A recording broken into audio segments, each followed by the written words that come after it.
So today I'm going to show you how the Song of Moses exposes the real anti-Messiah. How the Song of Moses exposes Satan. So I'm going to get started with Revelation 15.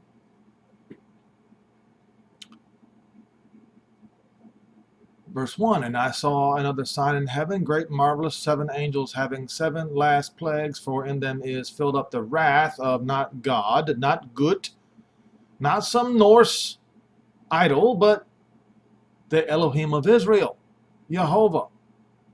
And I saw, as it were, a sea of glass mingled with fire, and them that had gotten victory over the beast and over his image,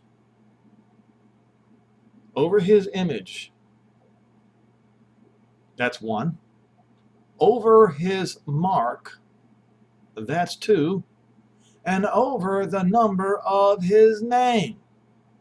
They were victorious over the people who worshipped this beast's image, his mark, and the number of his name. And they were standing on the sea of glass, having the harps of Yehovah. They sang the song of Moshe, the servant of Yehovah, and the song of the Lamb, saying, great and marvelous are your works, Yehovah, Elohim Almighty, true and just and true are your ways, O King of the Kodesh. What does it say, saints, here? Kodesh means the Jews, Israel. In fact, in you Christians' song, Noel, Noel, what? King of Israel, right? Isn't that what it says? Even your own songs admit it. So how am I going to explain how the Song of Moses exposes the real anti-Messiah, Jehovah's enemy? Well, let's go to it, shall we? Deuteronomy 32. Now what we're going to do is we're going to go to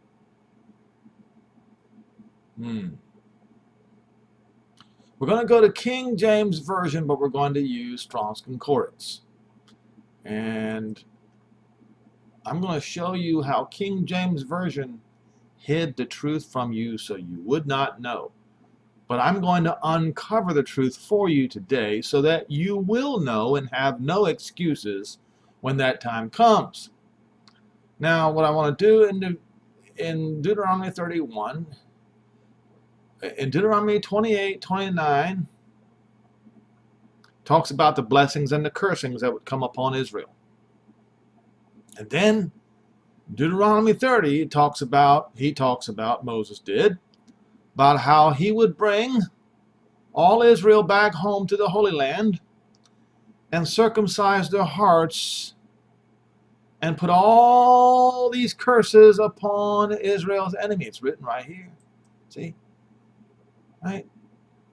Verse 6, and I will, Yehovah, not the Lord, Yehovah, Elohim, will circumcise your heart and the heart of your seed, to love Yehovah your Elohim with all of your heart and your soul, that you may live. And Yehovah your Elohim will put all these curses upon your enemies, on them that hated you, which persecuted you, and that they chased you. Where did they chase you? Well, my mother, when I used to ask her, because I'd ask, what side of the, what are we? My mother would say, our ancestors were chased all over Europe. Okay? Those who chased you, you will return and obey the voice of Yehovah and do all the commandments which I command you this day. All right. So he said he's going to put all these curses upon them that persecuted you, those that chased you and hated you. Who are those people? Well, you can see by default it's the Christians and the Muslims. I could just close up the book right now and say, see? But I'm going to go further. We're going to go back to Deuteronomy. We'll start at this last verse of 31. Moses spoke into the ears of all the congregation of the words of this song. Song? It says musical, doesn't it? Now, King James Bible even admits that Deuteronomy 32 is the Song of Moses, does it not? You can see it right there just like I can. So why don't we just read it? Give ear, O you heavens, and I will speak, and hear, O earth, the words of my mouth. Remember, we just read that after all the blessings and the cursings that would fall upon Israel, that Israel would be brought back, their hearts circumcised, and their hearts of their children circumcised forever. And all the curses would be put upon Israel's enemies. Now, when we go through all this here, you will see that in the Song of Moses, Moses is chastising the children of Israel for being a foolish and unwise people right here. Do you thus deal with Yehovah, you foolish people, in this way? Isn't he your father? And I know the Christians say that that the God of the Old Testament, or some of them say is Jesus, and some of them say is Yehovah the false God. This is how they, I'm telling you, I went through in the last couple of videos. You can find it. I pointed out to you. Isn't he your father that bought you? Hasn't he made and established you?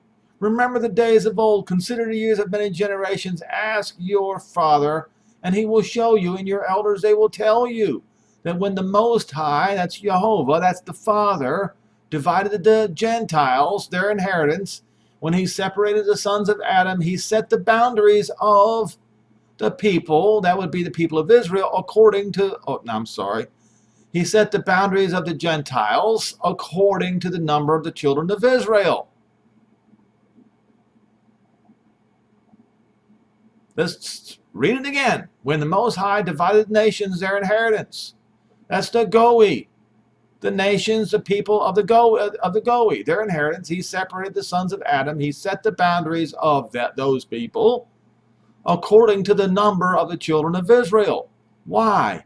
Because Yehovah's portion is his people, and Jacob is the lot of his inheritance. In spite of what your Christian preacher tells you,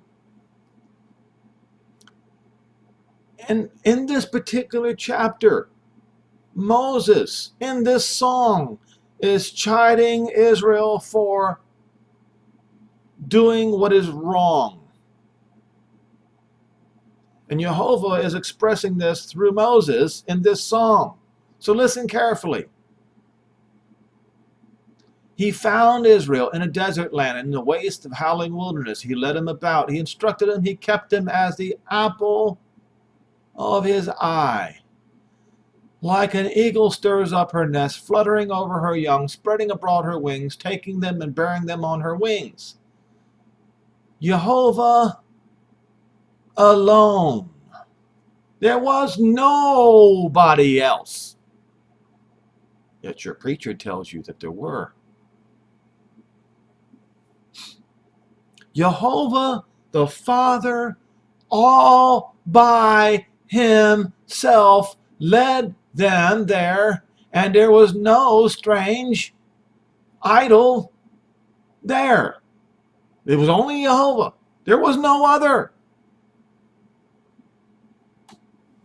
And he made him ride upon the high places of the earth, that he might increase of the and that he might eat the increase of the fields. And he made him suck out honey of a rock and oil out of flinty rock. That's a figure of speech for providing bounty in difficult land.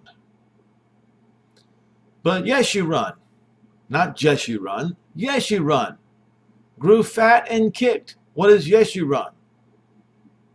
Upright one. And it's done in it's a poetic name for Israel. You see how this was done in Hebrew in a poetic fashion as a song.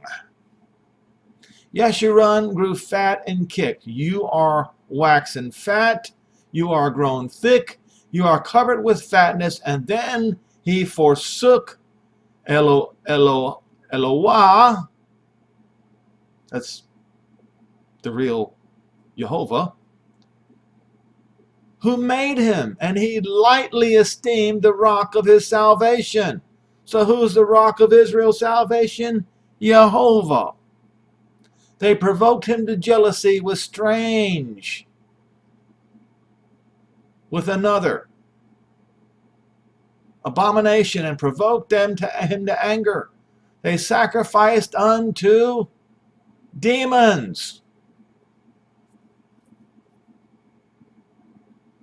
not to Elohim, to false idols they knew not, to new idols that newly came up, whom your fathers feared not, of the rock that beget you. You are unmindful, and you have forgotten the Elohim that formed you. This was already predicted that they were going to do this. When Yehovah saw it, he spurned them, had contempt for them because of the provoking of his sons and of his daughters. And then he said, I will hide my face from them, and he did. And I will see what their end shall be, for they are a froward generation, children in whom there is no faith. Now remember this where he says, I will see what their end shall be.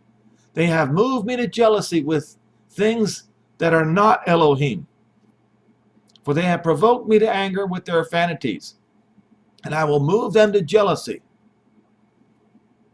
Here's Paul was talking about this. Move them to jealousy with those that are not a people. And I will provoke them to anger with a foolish nation. With what? The Gentiles.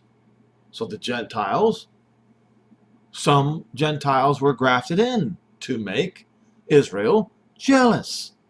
Just like Paul said in Romans 11.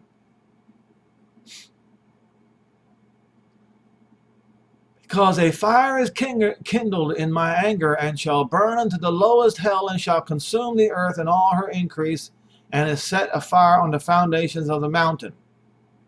I will heap mischiefs upon them. I will spend my arrows upon them. And they, that would be Israel, will be burnt with hunger, and devour with burning heat, and with burning destruction, bitter destruction. I will also send the teeth of beasts upon them, as we know now.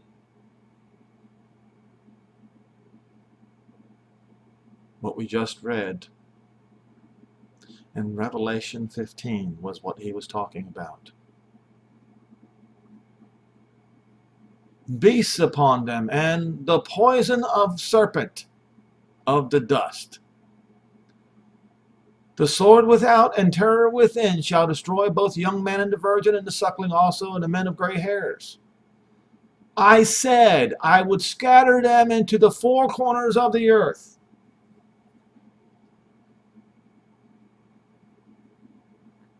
And I will make the remembrance of them to cease from among men.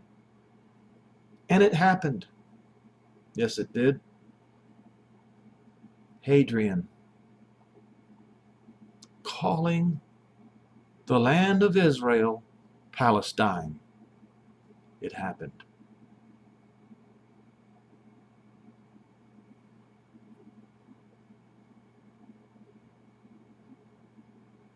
Were it not that I feared the wrath of the enemy, lest their adversaries should behave themselves strangely.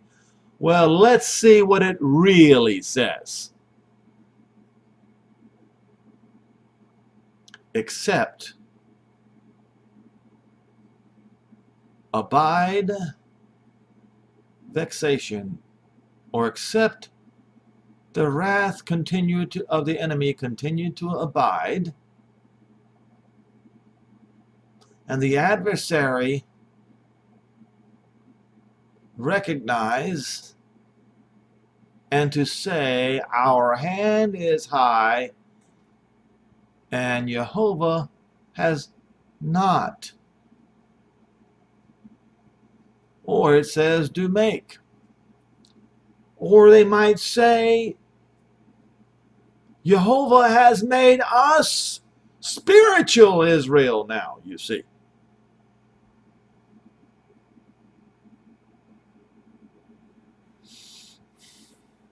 Now, speaking of Israel again, for they are a nation void of counsel and understanding.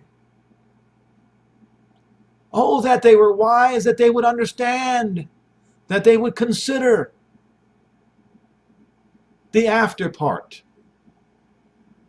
After what? Jeremiah 31, verses 31 through 34. And after those days,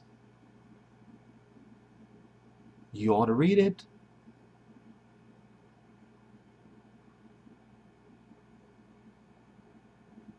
How one will chase 1,000 and two will put 10,000 to flight.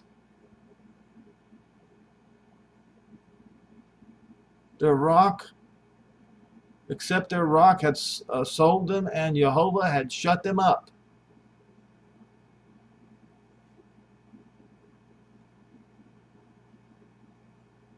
Rock, rock, enemies will judge them, and they did.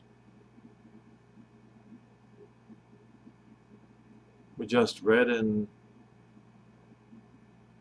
Deuteronomy 30 what's going to happen to Israel's enemies.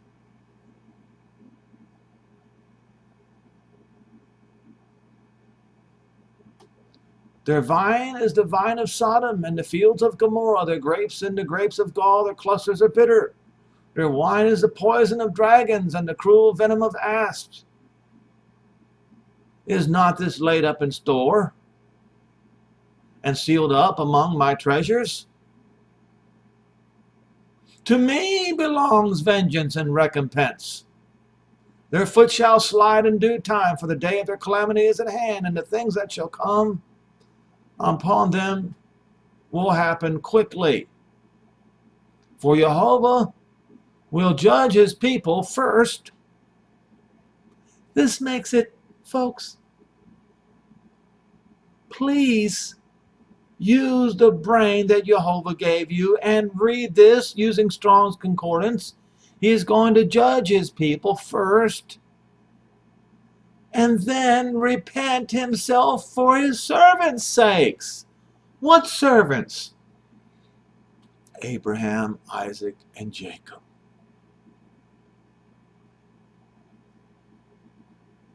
When he sees that their power is gone, their power was gone in 74 CE. And there is none shut up, or no restraint, when there is no restraint of self. See, this right here, this is wrong how it's written. That's the reason why you've got to use Strong's Concordance. Now, I want you to take a look around you. You know that Israel's power was completely gone. 74 CE, and it was gone for nearly 2,000 years. And now you see that there is a ceasing of restraint of self around the world. I don't have to spell it out to you. You know what I'm talking about. And the Gentiles will say, where are their gods? Oh, I'm sorry. See, you got to really be careful. You got to correct yourself when you're wrong. I'm doing it Why don't you? Yehovah will say, where are their gods, their rock in whom they trusted? When you ate of their sacrifices and drank the wine of their drink offerings, let them rise up and help you and be protected. See, or it says, see Elohim. He kills and he makes alive. He wounds and he heals. Nobody can deliver from out of his hand. Nobody. For I lift my hand up to heaven and say, I live forever.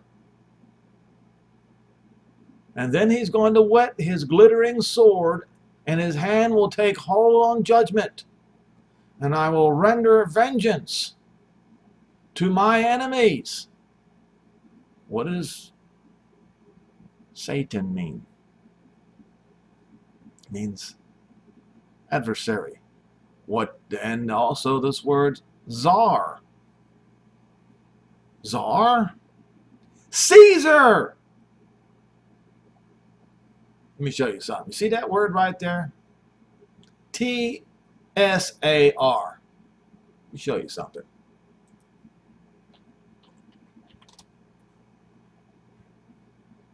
An emperor of Russia.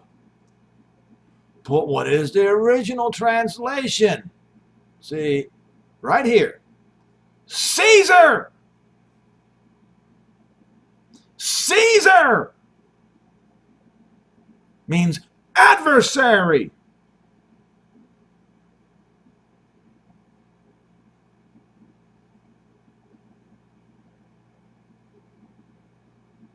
Rome. Can't get around it, folks.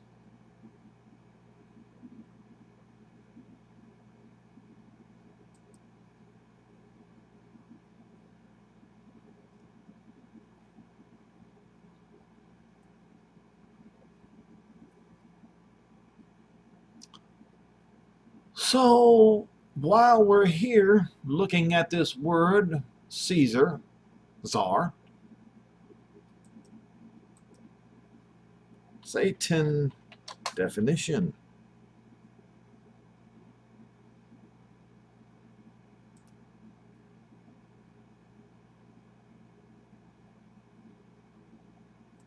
Might have to go to come on, folks, really? So let's just do this.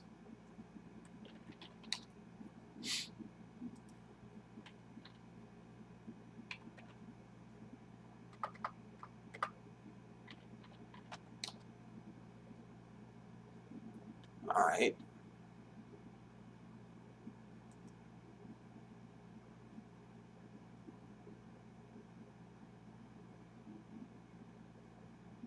Let's go to Strong's Concordance. Satan. You see that? Adversary. So Satan is Caesar, and Caesar is Satan. Now,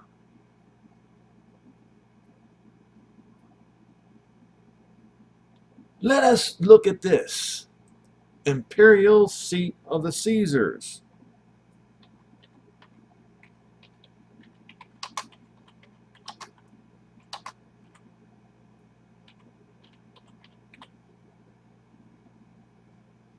I can't even spell. Imperial seat of Caesar.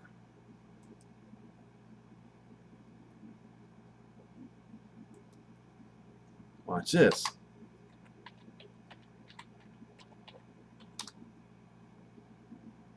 Looks like there aren't any. Oh, come on.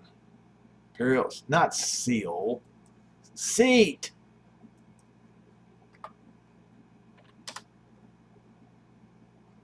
Okay. Listen carefully, folks. Vaticanus, the word and its meaning, equals Vatican. Vaticanus, the word and its meaning, from where is derived the word Vatican, as in the Vatican City, the imperial seat of the Roman Caesars. I told you that I was going to use the Song of Moses to point out who anti-Messiah is and who anti-Yehovah is. I told you, but I'm not done yet using the Song of Moses, but I'm not done yet. We're going to continue. Now you know who Satan is. His name is Caesar. Adversary, adversary. Caesar,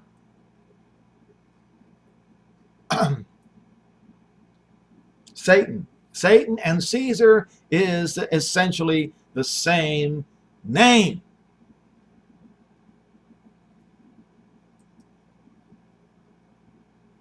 Just so you know, you see this name? Tsar. From Russian Tsar, representing Latin Caesar. Now, we will continue. I will render vengeance upon my enemies.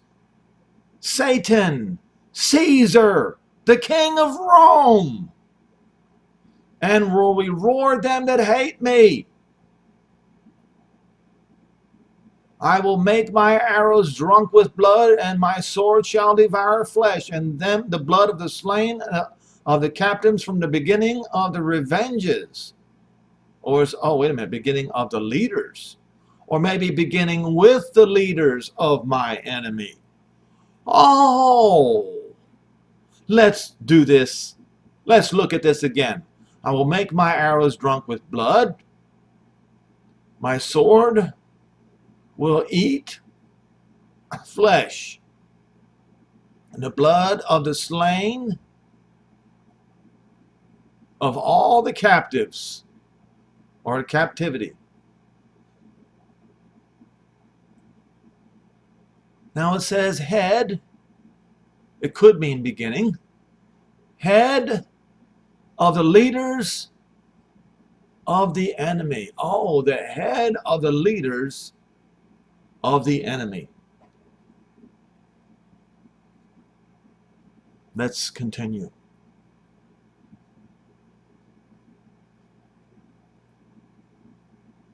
Wait a minute. That's not right. Blood of the slain of the captives. Let's look even more carefully. Where did I find this? Let's now go to, hold on, well, it's right here somewhere. Captives.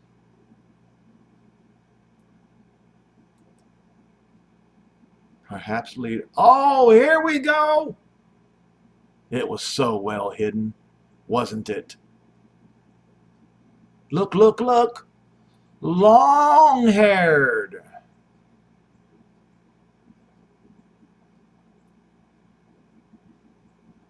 What?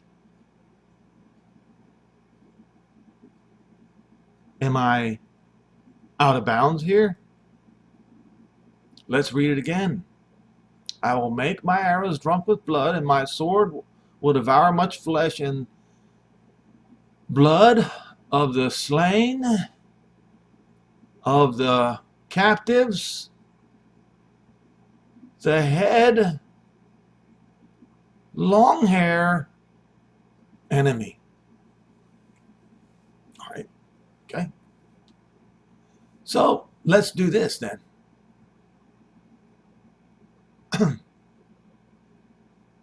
Let's go to English Standard Version and read it.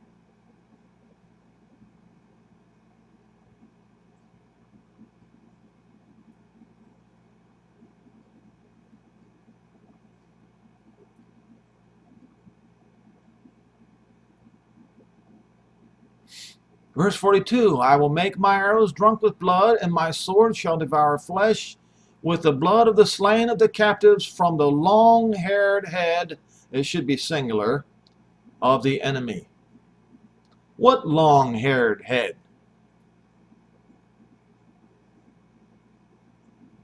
The false god of Vaticanus, the seat of Satan. Now, let's look at him, shall we? There he is right here. The long hair. All right? Today they got him with almost blonde hair and blue eyes.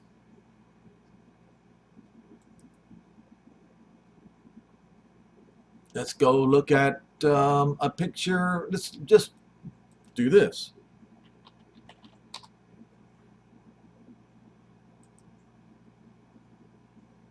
All right, so long hair. Now, XESUS is in Latin or Old Latin, and of course they had him with long dark hair, you see, because they wanted him to look like them. And today, in English-speaking lands, they wanted him to look more Anglo-type. Lighter colored hair and a slightly spelling of name. But let me show you something here. Where did I put this? Now, there we go, right here. All right, XESUS, that was the original name of Vatican's Messiah. Okay? Satan's Messiah. If Vaticanus is the imperial seat of the Caesars, and if Caesar is Satan, then that means the God of the Caesars, Vaticanus, is anti-Messiah. You see. Now, you English-speaking Christians, you did not know about this XESUS, did you? No, you didn't. You didn't know that this SUS was in honor of Zeus, did you? No, you didn't. Why? Because your preacher never told you. So what did they do? So let me show you something. They went and covered up the name of Yehoshua and replaced it with the name Jesus, because they wanted their anti-Messiah to replace the real Messiah, the name, the whole 9 yards. Right? So let me show you something. This is how they've done it. We'll just pick out one. Paul, an apostle of Christ Jesus. Right? That's what they say. All right. Yehoshua. Doesn't sound like Jesus, does it? No. It's because it isn't. The Gentiles of the Vatican, of Caesar's imperial seat, won't recognize this name, and neither will his followers. Will you? Do you instead choose the name right here that the imperial seat of the Caesars do? And why do they do this? Let me show you something here. Now I've got too many things up here, so I'm gonna have to delete a few things. We already know about the Tsars. Imperial seat. Oh. Folks, the word Vaticanus, the word and its meaning, from which it is derived, the word Vatican, as in Vatican City, the imperial seat of the Roman Caesar. You know now who the enemy is. There is no getting around it. All right? So let's get rid of that. And there's no need for me to go over this anymore. You already saw the Song of Moses that was talked about in Revelation 15. Now, Codex Vaticanus, star, Zeus, that's what I was looking for. They named Jesus or Jesus in honor of Zeus, and they made it look like him. You see, long-haired head of the enemy, as it says in Deuteronomy 42, long-haired heads of the enemy. All right? So, Zeus. In fact, as I pointed out before, Jesus, let's see here. I have to remove this because all of modern music. Okay. Jesus, a Celtic deity, one of three mentioned by the Roman poet. These were pagan. He was a pagan god of the Druids.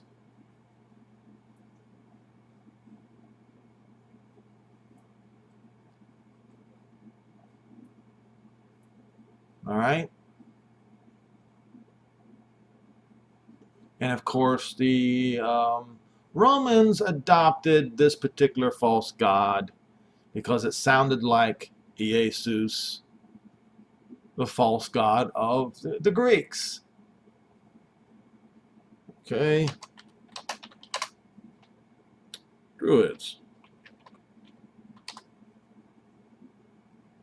Also known as Jesus, is the personal name of the Celtic Druid sun savior. Imagine that. Closely associated to Yehovah, is that what it says? No. Jupiter or Zeus. Zeus. The Druids were the priestly tribe of the Celtic Gauls, the present day Germany, England, France, and some parts of Scandinavian countries. Now, this was done by Justin Taylor, and he did a fairly decent job of this. But you can look it up right here in Wikipedia, Neo-Druidism and the name Jesus, where it came from. And this Jesus ended up being anti-Messiah, the god of the imperial seat of the Caesars, Vaticanus. Caesar is Satan, is the adversary. Now,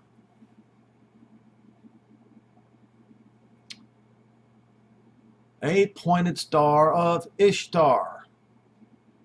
Let's see here. We'll look at this carefully real quickly here. 8-pointed star of Ishtar. You see this, and then what you see is a flag of the United Kingdom. What is it? It is the 8-pointed star of Ishtar.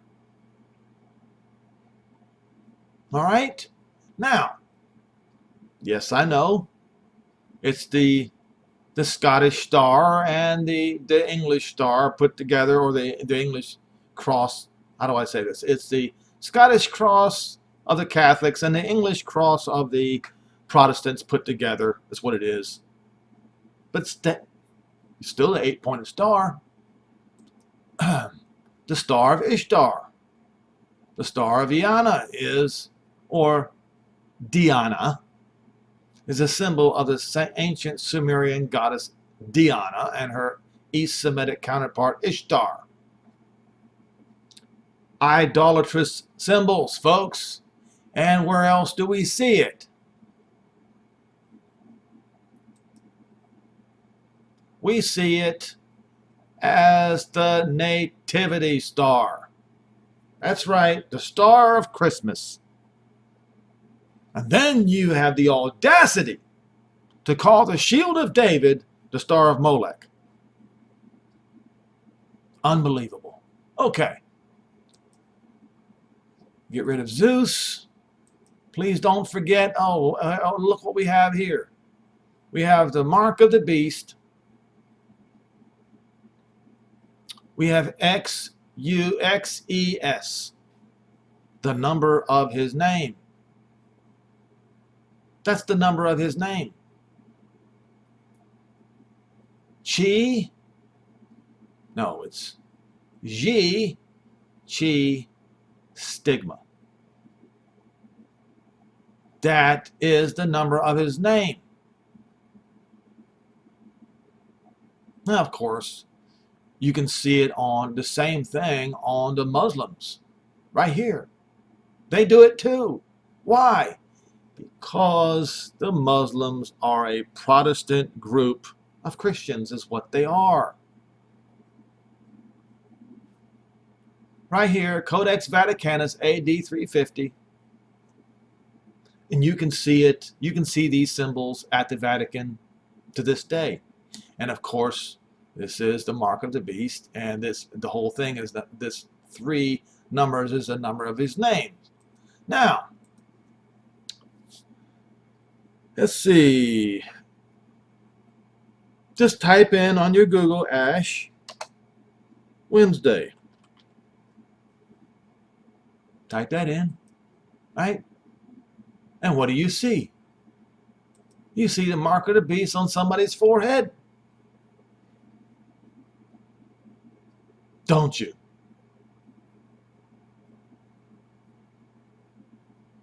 Now, these are all, this whole thing right here is a Catholic guide to ashes, folks, right here. What in the world? Seriously, folks? Man. All right. So, if you do what the Catholics do, who obey the man who sits on the imperial seat of the Caesars, then you are his follower. So, which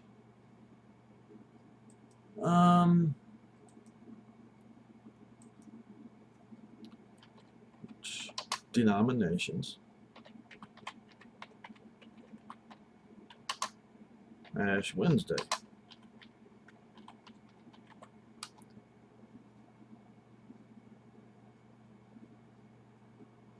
All right. In the U.S., Lent and Ash Wednesday are traditionally observed by Catholics, Episcopalians, Lutheran, Methodists, and Presbyterians. I have also heard that Baptists might be doing this too. Not sure. But Lutherans, Methodists, and Presbyterians and Episcopalians, well, Lutherans, Methodists, and Presbyterians are all Protestants, you see. So they all do this. Let's see. Let's see. Baptist. Keep Ash Wednesday. Well, looky what we have here. Most Latin Rite Roman Catholics observe it along with certain Protestants like Lutherans, Anglicans, some Reformed churches, Baptists, Nazarenes, Methodists, Evangelicals, and Mennonites.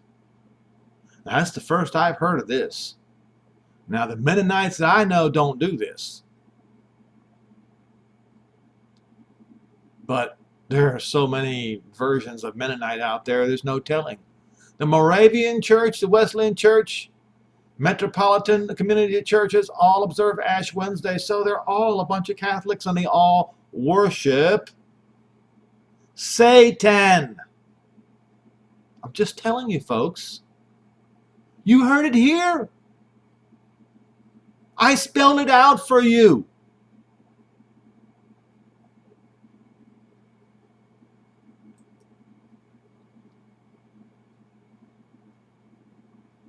So rejoice with him, O you heavenly beings. Bow down to him, all false idols, because he will avenge the blood of his children. Who's his children? Huh?